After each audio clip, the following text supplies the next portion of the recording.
ان کا.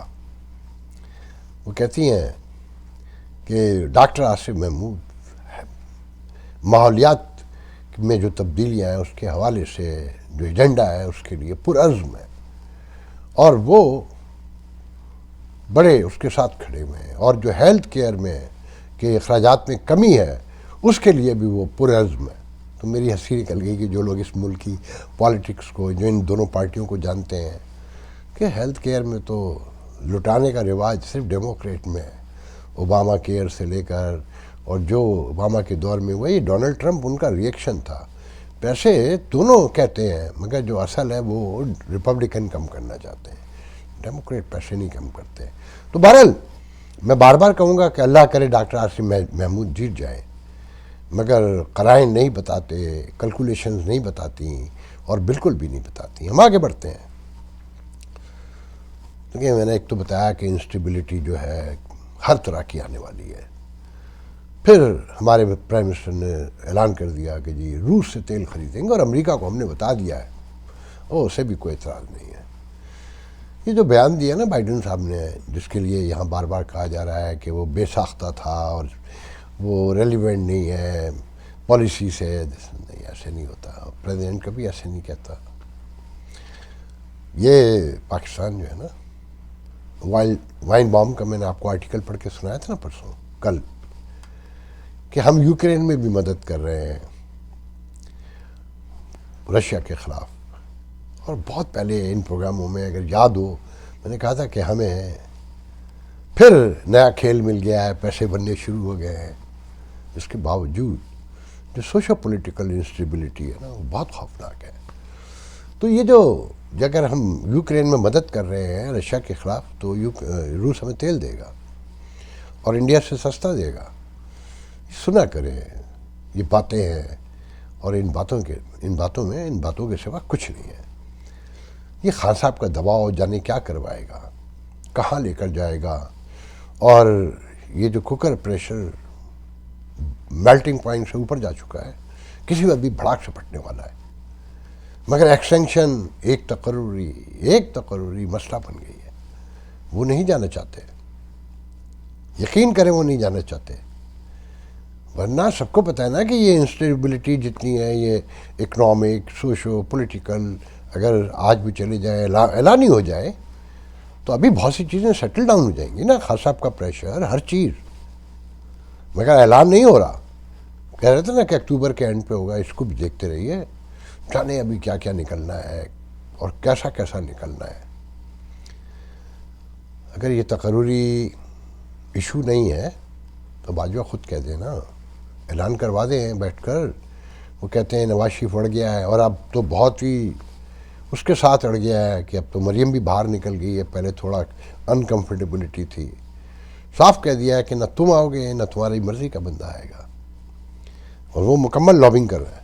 اچھا ایک بات بتائیے، عمران خان تو ایکچولی ہم انہیں جھوٹا کہتے ہیں نا، سمجھ میں آتا ہے کہ پولیٹیشین ہے، پبلک کو کوئی دکھاتے. انہیں پتہ ہے کہ اس ملک میں، امریکہ میں، ہیلی کلنٹن جیسے لوگ کہتے ہیں نا کہ پاکستان کا نظام فوج کے بغیر نہیں چل سکتا، اور وہی چلاتے ہیں، سارا کچھ وہی ہے، ہر چیز ان کے پاس ہے. تو خان صاحب تو بار بار جاتے ہیں، ملاقات کرتے ہیں، مذاکرات ناکام ہو جاتے ہیں. مگر کوئی یہ پوچھا کسی نے ابھی تک کہ باجوہ صاحب آپ تو ریٹائر ہونے والے ہیں، آپ کیوں مذاکرات کر رہے ہیں عمران خان سے، بار بار کیوں مل رہے ہیں چھپ چھپ کے؟ کسی نے نہیں پوچھا، نہ کسی میں ہمت ہے. کیونکہ وہاں تو بندے غائب ہو جاتے ہیں، مسنگ ہو جاتے ہیں. یہ کوئی پی ٹی آئی والے تھوڑی ہیں جن کا ایک بہت بڑا پریشر ہے. انہیں بھی مارا پیٹا تو جا رہا ہے نا اعظم سواتی کو ایک ٹویٹ کرنے پر. مگر یہ کتنے ٹویٹ روکیں گے؟ میں جس شہر ہیوسٹن بیٹھا ہوں نا، یہاں سے لوگ کرتے ہیں، ان کے ویڈیو ہے میرے پاس، اور وہ خواتین کرتی ہیں جو مجھے یقین نہیں آتا کہ جو وہ باتیں کرتی ہیں ویل اسپوکن جسے کہنا چاہیے. تو مگر باجوہ صاحب کو اس کی کوئی کیئر نہیں ہے. 12 کمانڈر نئے لگائے نا، اب ان کے پاس طاقت بھی نظر آ رہی ہے بظاہر. اور اگر اپریل تک کھینچ گئے ایکسٹینشن لے کر، تو جو لاٹ ان کی مخالف بتائی جاتی ہے 2 4 6 جو بھی ہیں، وہ صاف ہو جائے گی. پھر یہ 12 جنرل رہ جائیں گے، ISI کا چیف رہ جائے گا، باجوہ صاحب رہ جائیں گے، پھر اللہ ہی جانے کون بشر ہے. کہ کیا سیٹ اپ آتا ہے عدالت سے. اب دیکھیں ہو سکتا ہے ابھی ایمرجنسی لگ جائے, ہو سکتا ہے کوئی عدالت سے آرڈر آ جائے, اور جو ورلڈ بینک کہہ رہا ہے, جو آئی ایم ایف کہہ رہا ہے, جو دنیا کہہ رہی ہے, جو بائیڈن کا بیان ہے, اس کی روشنی میں ساری چیزوں کو پرکھیں تو پریشانی کے سوا کچھ ہاتھ نہیں لگتا. تو آنے والے دن ہر اعتبار سے آپ کے لیے مشکل ہے.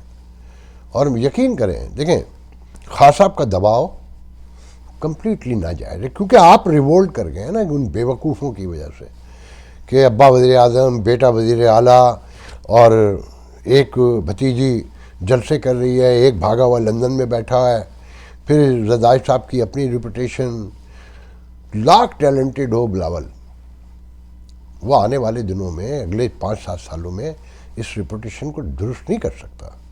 اچھا میں ایک بات بتا دوں, اب تو الیکشن مجھے تو نہیں نظر آتے, مگر الیکشن ہوں گے تو پی ڈی ایم اور پیپلز پارٹی مل کے الیکشن لڑیں گے اس بار, چاہے کچھ بھی ہو جائے. اچھا پی ڈی ایم کیا ہے؟ Maulana Fazlur, Muslim League نون, پیپلز پارٹی. اقتدار کی اصل لڑائی کس میں؟ پیپلز پارٹی مسلم لیگ نون میں. پیپلز پارٹی کو آلریڈی پتہ ہے کہ ان کا کوئی چانس نہیں ہے اگلے 10 سال تک تو, اور وہ ابھی چاہتے بھی نہیں ہیں کہ بلاول ابھی اتنا میچور نہیں ہوا ہے کہ وہ پرائم منسٹر بن سکے.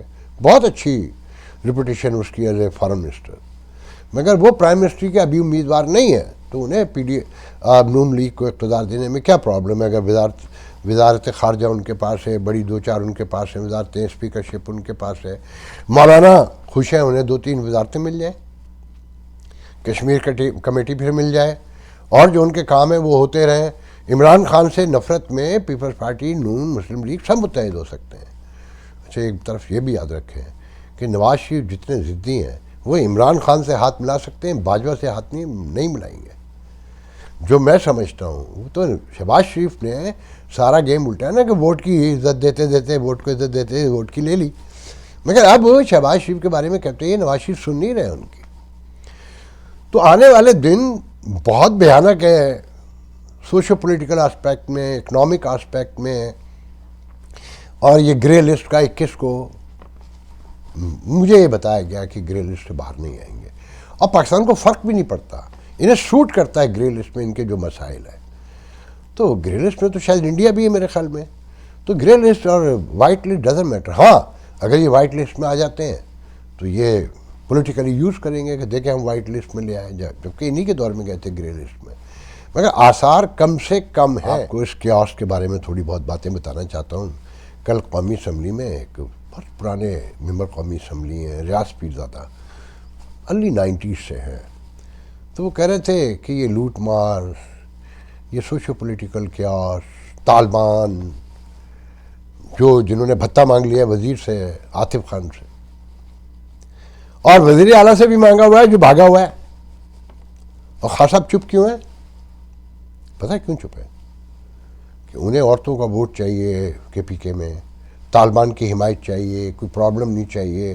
جیسے 2018 کے 13 کے الیکشن میں Peoples Party, M Q M, نون سب کو وقتہ پڑا ہوا تھا, گھر سے نہیں نکل سکتے تھے.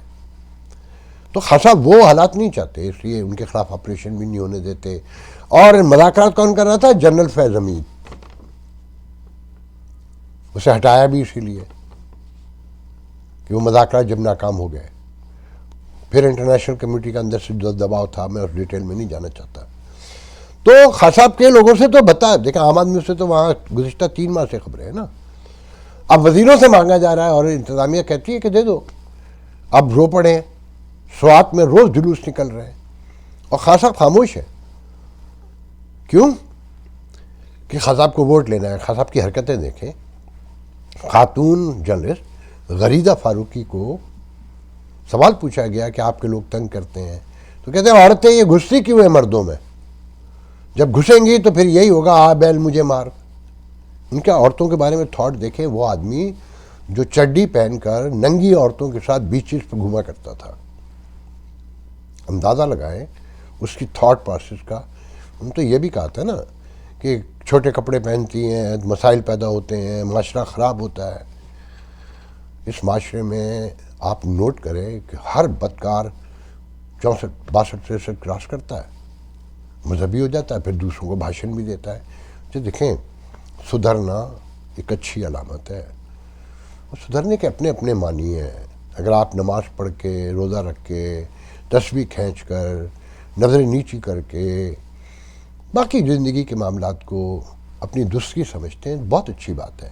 مگر یہ آپ کا اور آپ کے اللہ کا معاملہ ہے. آپ لوگوں کو بتانے کے لیے نہیں ہے کہ جناب اب آپ یہ دوسرے بھی یہ کریں گے. جیسے خان صاحب بہت پہلے کہا کرتے تھے. آپ اندازہ لگائیں وہ ہر صحافی کو تو لفافی کہتے ہیں. اور جب ان سے پوچھا گیا کہ ایک مخصوص ٹولے کے صحافی آپ کے گرد آ کے بیٹھتے ہیں کیوں، باقی کیوں، کہنے لگے یہ میرے علم میں نہیں ہے کہ باقیوں کو کیوں روکا جاتا ہے. وہ جھوٹ سے شروع ہوتا ہے، جھوٹ پہ ختم ہوتا ہے. تو میں ریاض پیرزادہ کا بتا رہا تھا کہ وہ کہہ رہے تھے ہر طرف لوٹ مار رہے ہیں، زمینوں پہ قبضے، چولستان میں ریٹائری آ گئے ہماری زمینوں پہ قبضے کر رہے ہیں. تو یہ ساری چیزیں جو میں ابھی کہہ رہا تھا نا کہ سماج ٹوٹنے جا رہا ہے، پھٹنے جا رہا ہے، میلٹنگ پوائنٹ پر ہے.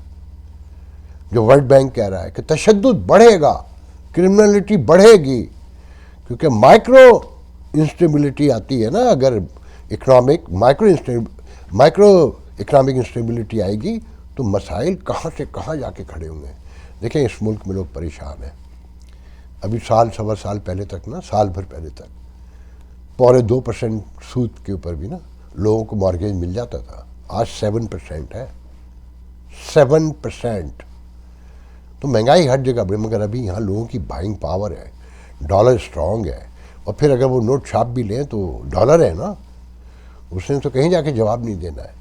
تو بہت سی چیزوں کو غور سے دیکھیں، آپ لوگ سمجھیں کہ یہ جلد سے دیکھیں لانگ مارچ نہیں ہوگا، میں نہیں سمجھتا. خان صاحب انتظار دیکھیں، بلدیاتی الیکشن کراچی کے تو رک گئے نا، وہ تو اب روز قیامت ہی ہوں گے. وہ کسی نے خوب کہا ہے کہ کراچی کے الیکشن تو بلدیاتی اب روز قیامت ہوں گے. لوگ اپنی آخرت کی فکر کریں کراچی والے، تو آپ لوگ کراچی والے آخرت کی فکر کریں. تو خان صاحب انتظار پہلے کہہ رہے تھے کہ لانگ مارچ، مگر اب کہتے ہیں کہ جی وہ ایکسٹینشن کا ویٹ کریں گے. اگر ایکسٹینشن کنٹینیو ہو گئی تو خان صاحب فارغ ہے، اور ایکسٹینشن نہیں ہوئی تو آنے والا مجھے تو نہیں پتا کون آئے گا، وہ کس کے ساتھ کیا سلوک کرے گا. کہتے ہی ہیں کہ نیا آرمی چیف نئی آرمی ہوتی ہے. وہ دیکھ لیں، کبھی ایم کے ایم آنکھوں کا تارہ تھی، پھر ایم کے ایم دہشت گرد ہو گئی، اس سے پہلے بھی ایم کے ایم دہشت گرد تھی.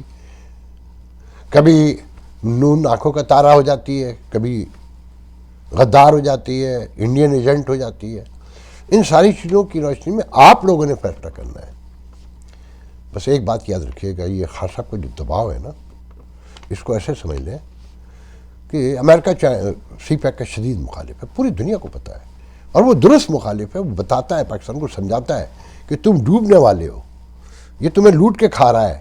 اب کہا نا اینتھونی بلنکن نے جب بلاور یہاں تھے کہ کہو نہ چائنا سے کہ قرضے معاف کر دیں. اب جب ڈالر مہنگا ہونا شروع ہوا، مہنگائی کا طوفان آنے لگا، پھر دیوالی کے قریب ہونے لگے، تو پیرس کلب جانے کا جو فیصلہ پہلے کیا تھا کہہ دیا کہ نہیں کریں گے. اب کہہ رہے ہیں کہ ہم قرضے بھی ری شیڈول نہیں کرائیں گے. کہ جو اعتماد کھو رہے تھے اور کرپشن وہ کلیپس کے قریب جا رہے تھے، تو اسے روکنے کے لیے افواہوں کو جو ورلڈ بینک نے کہا ہے اور لوگ کہہ رہے ہیں، تو آج کہا کہ جی ہم قرضے بھی ری شیڈول نہیں کریں گے. مگر socio political chaos, long march کی دھمکیاں. بھئی خان صاحب کے لیے تو یہ بھی کہا جاتا ہے نا کہ چائنا کے 4 سال تک کوئی کام نہیں کیا نا، صرف کہتے رہے. تو یہ کس کا ایجنڈا سرو ہو رہا تھا؟ اگر امریکہ کے دشمن تھے تو یہ ایجنڈا کس کا سرو ہو رہا تھا؟ اچھا اب کہا جا رہا ہے کہ جی چائنا کا وزٹ ہونے والا ہے پرائم منسٹر کا، تو لانگ مارچ کر کے اسے پھر سبوٹاج کرنا ہے. جیسے پہلے چائنا کا پریزیڈنٹ آ رہا تھا 2014 میں، تو خان صاحب 126 دن کا دھرنا لگا کر بیٹھ گئے تھے، اسے نہیں آنے دیا تھا. تو غور سے دیکھیں کہ امریکہ کا دشمن کون ہے اصل، اور امریکہ کا دوست کون ہے.